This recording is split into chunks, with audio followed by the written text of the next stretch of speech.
Beauty and the Beast is about a beautiful woman named Belle who tames a wild, ugly beast and transforms him into a handsome prince. Legally Blonde is about a beautiful woman named Elle who is perceived as unintelligent because of her looks. The female heroine of Disney's Hunchback of Notre Dame is a beautiful woman named Esmeralda who is lusted after by Judge Claude Frollo because of her appearance. Our culture has an obsession with beautiful people, especially beautiful women. Why is female beauty so prized and made such a spectacle of in film and television? And why do we assume that attractive women have easier lives than average-looking women? My name is Zarina Matcha, and you're watching The Rational Female. If you enjoy my content, give the video a like and subscribe to my channel. In Beauty and the Beast, Belle is described as a beauty but a funny girl.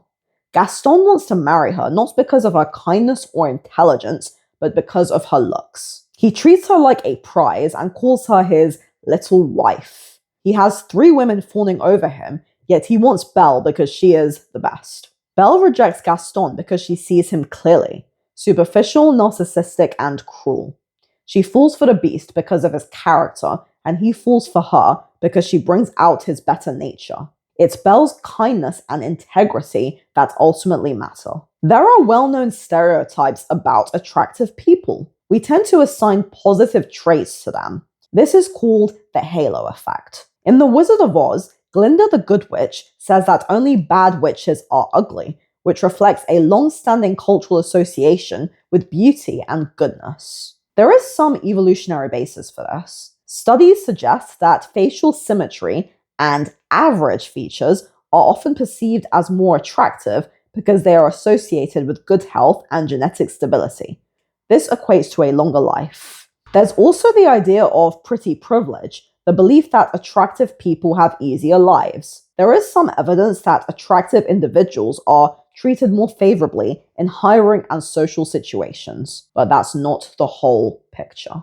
Disney's Hunchback of Notre Dame is fundamentally about beauty versus ugliness. Quasimodo is physically deformed, while Esmeralda is beautiful and compassionate. Despite his appearance, she treats him with kindness. But her beauty also brings danger. Frollo's obsession with her leads him to attempt to destroy her. This isn't love, it's possession and control. The same pattern appears with Gaston and Belle. Rejection doesn't deter him, it intensifies his desire. This reflects a real dynamic. Highly attractive women are often seen as something to win or possess, rather than understood as individuals. Esmeralda ultimately chooses Phoebus because he treats her as a person. He doesn't put her on a pedestal, nor is he obsessed with her. It's real, genuine mutual love and appreciation. By the way, I know the Victor Hugo novel is different, which is why I'm specifically referring to the Disney version of The Hunchback of Notre Dame. The film Vertigo explores the darker side of beauty even more clearly. A man becomes obsessed with a woman and tries to mold her into his image of perfection. This mirrors Alfred Hitchcock's own reputation for controlling behavior towards actresses, specifically blondes. The pressure to maintain beauty can be intense. Cosmetics, procedures, dieting, and constant upkeep. In extreme cases, this can lead to unhealthy behaviors like eating disorders, particularly in industries like acting and modeling. Marilyn Monroe and Rita Hayworth were considered 2 of the most beautiful women of their time, yet both had turbulent personal lives and multiple marriages. Rita Hayworth was pressured to alter her hairline through electrolysis to fit Hollywood standards. Feminists, of course, would say that this is all because of patriarchy, but it's often women who reinforce standards of beauty. Women constantly judge each other on physical appearance.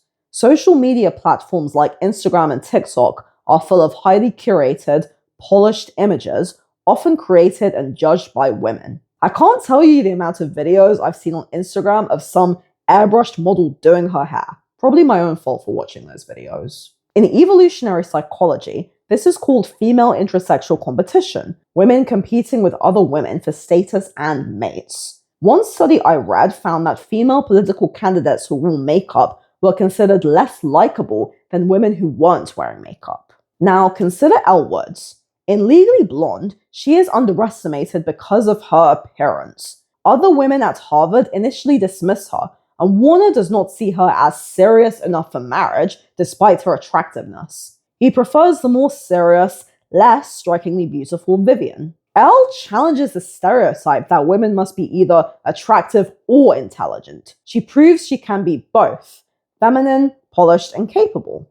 It's lovely that the person who recognizes this most clearly is Emmett, who she ends up marrying instead of Warner. We see similar dynamics in The Big Bang Theory, which I have also made a video on. Penny is framed as the hot blonde, while Amy is the unattractive, smart brunette. Bernadette is an interesting middle ground, as she is both physically beautiful and intelligent, yet because she wears glasses and was not popular at school, she is not framed as the hot girl or the smart girl. Technically, she's the mean girl. To be honest, Bernadette becomes awful as the show progresses. I like Amy the most out of the women, but not because of her looks. Now, one would assume that because Penny is framed as the most attractive, she would have the easiest life.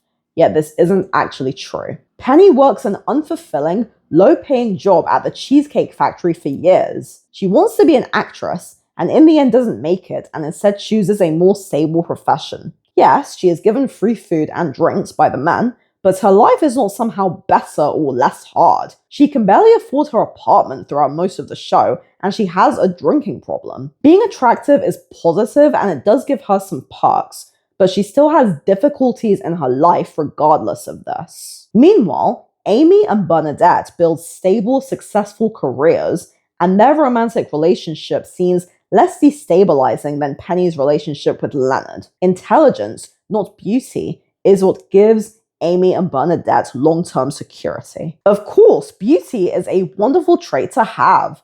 No attractive woman would choose to be ugly, but the idea that beautiful women have easier lives is not necessarily true. A more reliable advantage, I think, is intelligence. Intelligence allows someone to navigate situations, make better decisions, and build stability. Beauty alone doesn't do that. Elle succeeds because she is capable.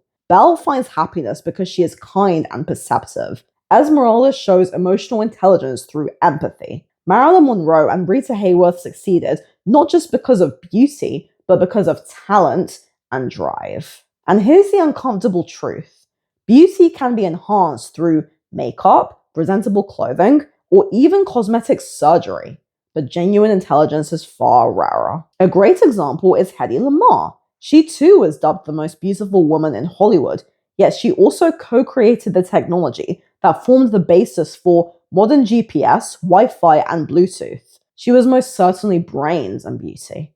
Of course, intelligence has its own drawbacks, but long-term, it's a more durable and valuable trait than appearance. This is why my favorite character in Game of Thrones is Tyrion. In The Hard Times of R.J. Berger, this idea is explored further. The show is about a teenage boy who is obsessed with a beautiful, popular blonde, much like The Big Bang Theory. But in season 2, things are subverted. R.J. Berger does end up dating the beautiful Jenny Swanson, but then he chooses the less conventionally attractive Amy over Jenny. They meet when she becomes his academic tutor. I think this is fascinating. RJ and Amy have more in common intellectually and emotionally. If beauty alone were enough, RJ would have stayed with Jenny, but he doesn't. And that reflects a broader reality. Physical attraction may open the door, but it doesn't sustain a relationship. Long-term compatibility depends on traits like emotional stability, loyalty, and mutual respect. Attractive women are not immune to heartbreak, betrayal, or instability. While a pretty girl may receive more attention or opportunities, that doesn't guarantee lasting happiness or security. Marilyn Monroe, Rita Hayworth, and Hedy Lamarr were all considered exceptionally beautiful, yet they had complex, often turbulent personal lives. All three had multiple marriages. So yes, beauty has advantages and it is a positive trait, but it also comes with pressure, scrutiny, and risk. Qualities like intelligence, empathy, and character ultimately shape the trajectory of a person's life far more than appearance alone.